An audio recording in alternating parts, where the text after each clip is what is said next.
Muy bien, pues continuando con el programa, tengo el gusto, de verdad, súper agrado de presentar a mi querido amigo el doctor Armando Hernández Cruz, profesor de la Facultad de Chile UNAM, miembro del colegio, y para quien pido un fuerte aplauso. Vas a platicar del constitucionalismo multinivel. Gracias. Él nos va a platicar del constitucionalismo multinivel. Ahora sí. Muchas gracias, doctor. Buen día. Un gusto saludarles para este intercambio de ideas y de reflexiones sobre diversos temas de interés en el ámbito del derecho comparado entre México y España. Decidí presentar este tema de constitucionalismo multinivel porque me parece que es pertinente, sobre todo por el momento actual, de cómo se está integrando el derecho mexicano y cómo podemos aprovechar algunas experiencias de la Unión Europea. En el año 2008 tuve la oportunidad de venir a un curso en la Universidad de Salamanca, un curso de Derecho Constitucional, en donde una de las asignaturas se llamaba precisamente Constitucionalismo Multinivel. Y a mí me llamó la atención porque nunca había escuchado el término antes, no sabía de qué se trataba. Y bueno, después ya tuve la oportunidad de escribir este libro que está aquí, en el que desarrollo un poco las ideas de cómo funciona este fenómeno, cómo se organizan los estados europeos a través de este criterio o esta perspectiva del constitucionalismo multinivel, que ha sido menos estudiada, por ejemplo, que el neoconstitucionalismo, que el constitucionalismo transformador o algunos otros fenómenos. El constitucionalismo multinivel tiene su origen en el modelo de integración de la Comunidad Europea y la manera en que se aplican los derechos humanos en la Unión Europea hoy en día, de la que México ha querido aprender o se ha querido fusilar algunas ideas, pero no lo hemos logrado adecuadamente, y creamos una teoría, o se distorsionó un poco esta teoría, hacia los temas del bloque de constitucionalidad o parámetro de regularidad constitucional que se aplican hoy en día por los especialistas en derechos humanos, por la propia Corte, los investigadores de nuestro país hablan sobre estas teorías del bloque de constitucionalidad, pero me parece que el paradigma del constitucionalismo multinivel puede ser de mayor utilidad para comprender y aplicar estos fenómenos desde la perspectiva del ámbito legislativo, jurisprudencial e incluso de la protección no jurisdiccional de los derechos humanos. Entonces, de eso se trata el tema. Es brevemente una exposición de cómo funciona el paradigma en la Unión Europea del constitucionalismo multinivel, que no ha sido suficientemente recogido en América Latina, salvo por un congreso internacional que hubo en 2017 en Colombia, en la Universidad del Externado, que se trataba precisamente de abordar este paradigma. En México no ha habido una gran recepción de este modelo y por esa razón creo que es útil y pertinente reflexionar y hablar sobre este tema. De lo que se trata es de entender cómo el fenómeno constitucional ha cambiado hoy en día y cómo se entiende establecido en una red de núcleos horizontales en los que se encuentran los tratados, el Tratado de la Unión Europea, por ejemplo, el Tratado de Lisboa de 2007, que fue ratificado y entró en vigor en 2009. Cuando yo vine a este curso de Salamanca en 2008 estaban precisamente en el tránsito, se había celebrado el Tratado de Lisboa, pero no tenían la seguridad de que fuera a entrar en vigor y eso sucedió a finales del 2009. Y el Tratado de la Unión Europea, este Tratado de Lisboa, sustituye al Tratado de Roma del 57 y al de Maastricht de 92, que eran las fuentes fundamentales de la construcción, primero de la Comunidad Económica Europea y luego de la Unión Europea. Este Tratado de Lisboa incluso se le conoce como la Constitución Europea, como si fuera una especie de constitución de la Unión Europea, y en ese sentido es que empieza el fenómeno constitucional en el ámbito supranacional. En el ámbito de los tratados deben ser entendidos como parte del fenómeno constitucional. Bueno, luego vienen las constituciones de los estados europeos y finalmente los ordenamientos subnacionales, en el caso de España particularmente, los estatutos autonómicos, que de acuerdo con el artículo 147 de la Constitución española, forman parte del fenómeno constitucional. Los estatutos de las comunidades autónomas de España, según esta disposición constitucional, se entienden como si fueran parte de la Constitución española. De tal manera que si hiciéramos un símil, un equivalente en el sistema mexicano, los ordenamientos subnacionales, que serían las constituciones de las entidades federativas de nuestro país, podrían tener también un valor constitucional pleno, como no lo tienen en la actualidad, porque el artículo 133 de la Constitución no les da ese reconocimiento, ese valor. De hecho, deja un poco imprecisa la ubicación jerárquica de la legislación local en el ámbito nacional. El artículo 133 de la Constitución mexicana les reconoce a los tratados, a la Constitución y a las leyes federales o leyes que expide el Congreso de la Unión el carácter de ley suprema de la Unión, pero no nos establece la jerarquía normativa de las constituciones locales, aunque sí se refiere a ellas al señalar que los jueces de los estados se deben apegar a la Constitución federal, a los tratados y las leyes, por encima de sus constituciones y leyes locales, lo que se conoce como control difuso de constitucionalidad, que no se ha aplicado fundamentalmente en nuestro país, a pesar de que ese artículo 133 sigue el modelo norteamericano de control difuso, pero nuestro país no se adaptó a ese modelo y seguimos más bien el control concentrado a través de la vía del juicio de amparo desde 1847. Entonces, la Constitución, los tratados, los ordenamientos subnacionales, como pueden ser las constituciones de las entidades federativas o en España los estatutos autonómicos, podrían entenderse en su conjunto como una red de ordenamientos que tienen, independientemente de un peso jerárquico, la posibilidad de construir y crear normas que establezcan derechos humanos y que deban ser protegidos y reconocidos como tales. Hay una discusión, por ejemplo, sobre la Carta de Derechos de la Constitución de la Ciudad de México, que establece derechos que no contiene la Constitución Federal de nuestro país, como el derecho a la ciudad o el derecho al buen gobierno y la buena administración.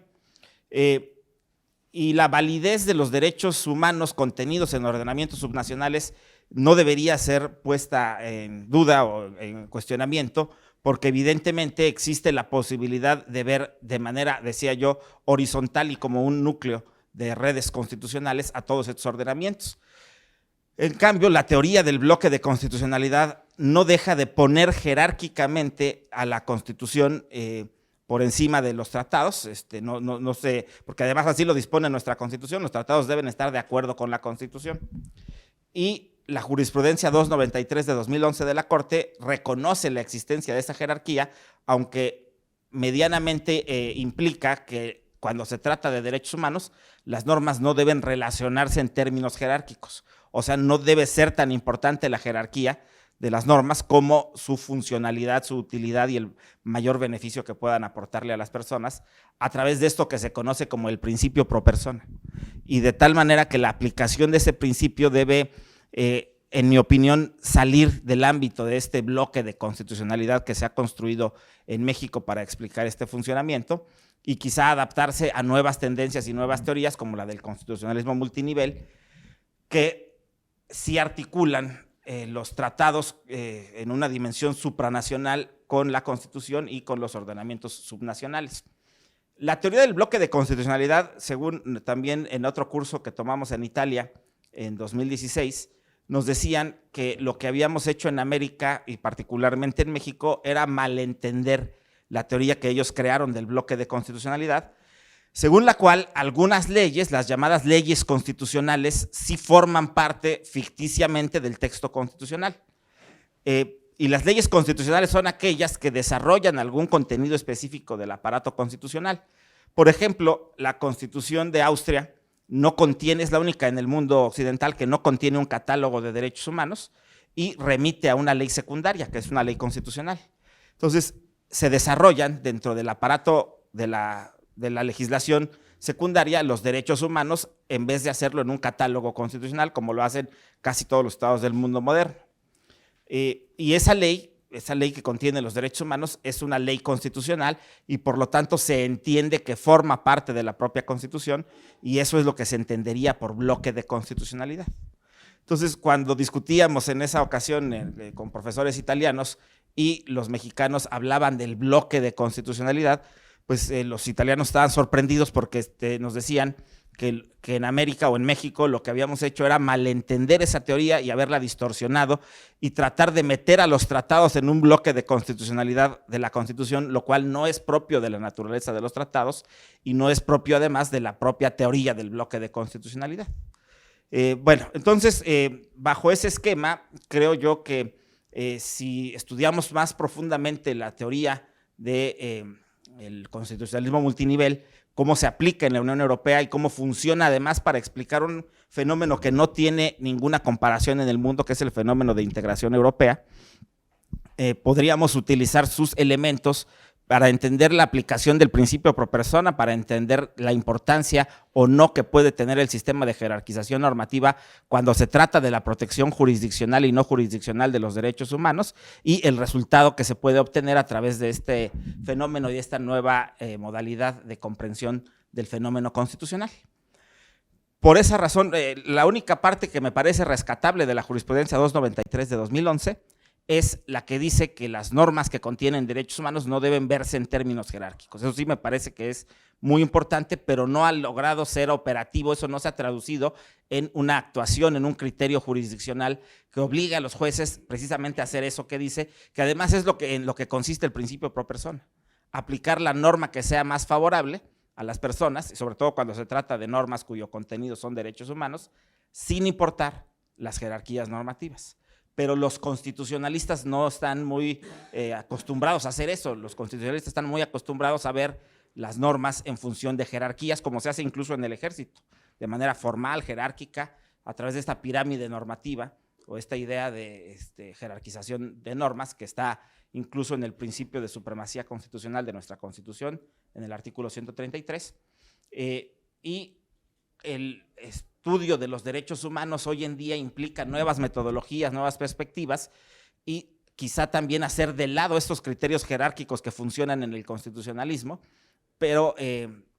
tratar de aplicar por encima de las jerarquías el mayor beneficio a las personas. Por eso se establece una aparente antinomia entre el artículo 133 y el primero constitucional después de la reforma de 2011, porque para los operadores jurídicos hay dos opciones: aplicar las normas por jerarquía o aplicar las normas, la preferencia normativa, por la que más beneficia a las personas. Y esta aparente antinomia entre el artículo primero y el 133 no fue resuelta por la jurisprudencia 293 de 2011 y no ha sido resuelta por ningún ordenamiento normativo, ningún criterio jurisprudencial. Entonces sigue subsistiendo esa discrepancia entre la tarea que debe seguir el operador de la norma cuando se trata de aplicar derechos humanos. De esa manera, esa es la problemática que quería yo plantear. Existe esa problemática, existe esa contradicción entre el principio pro persona y el principio de supremacía constitucional, dos principios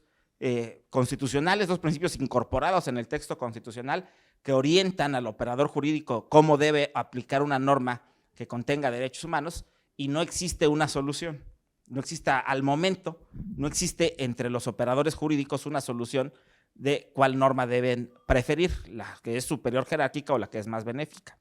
Las teorías que se han construido, desde mi punto de vista, son deficientes o insuficientes. El bloque de constitucionalidad o parámetro de regularidad constitucional, como le llama la Corte, y la alternativa, desde mi punto de vista, desde mi opinión, es recurrir a la idea del constitucionalismo multinivel como un paradigma distinto para ver cómo se articulan los derechos humanos de fuente supranacional, o sea, los tratados, los derechos humanos de fuente constitucional y los de fuente subnacional, o sea, los que se contienen en las constituciones y leyes de los estados. Y de esa manera entender a los derechos humanos bajo sus principios de indivisibilidad, interdependencia, universalidad y progresividad como una sola función del Estado y una sola obligación que se tiene frente a las personas, sin importar los niveles jerárquicos, que es lo que dice el constitucionalismo multinivel, que se puede ver el fenómeno constitucional distribuido y repartido en redes de poder. Pues eso sería todo. Básicamente mi aportación era tratar de explicar estos aspectos de cómo funciona, cómo puede funcionar el constitucionalismo multinivel como un paradigma alternativo a las teorías que actualmente se manejan en nuestro país, como este concepto novedoso, bueno, ya ni tan novedoso, pero de reciente acuñamiento en el sistema de la Unión Europea, puede ser también motivo de análisis y estudio en nuestro país. Creo que hace falta que América Latina voltee a ver estos nuevos conceptos, estos nuevos modelos, porque nos quedamos atorados en el neoconstitucionalismo de hace 30 años y no hemos avanzado a ver ahora cómo está funcionando en materia de derecho comparado el fenómeno de la Unión Europea, que es, insisto, algo único, algo que no tiene precedente y no tiene otro punto de comparación en ninguna parte del mundo, este modelo de integración europea. Muchas gracias por su atención y sería todo de mi parte.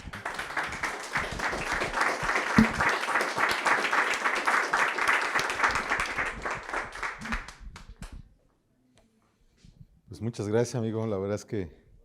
híjole, hay mucho que estudiar. ¿Verdad? ¿Verdad? Bueno, quiero comentarle que el doctor Armando Hernández actualmente es visitador, ¿no?, de la Comisión Nacional de Derechos Humanos. Entonces, pues es una visión muy, muy propia, ¿no?, muy oportuna de toda la problemática constitucional que tenemos en nuestro sistema, ¿no? Y bueno, el Colegio Nacional de Profesionistas con Posgrado en Derecho, Asociación Civil, el Centro Universitario de Estudios Jurídicos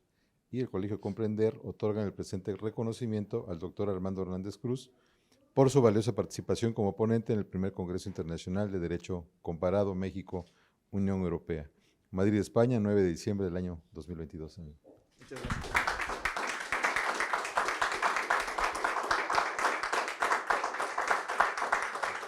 Gracias, doctor.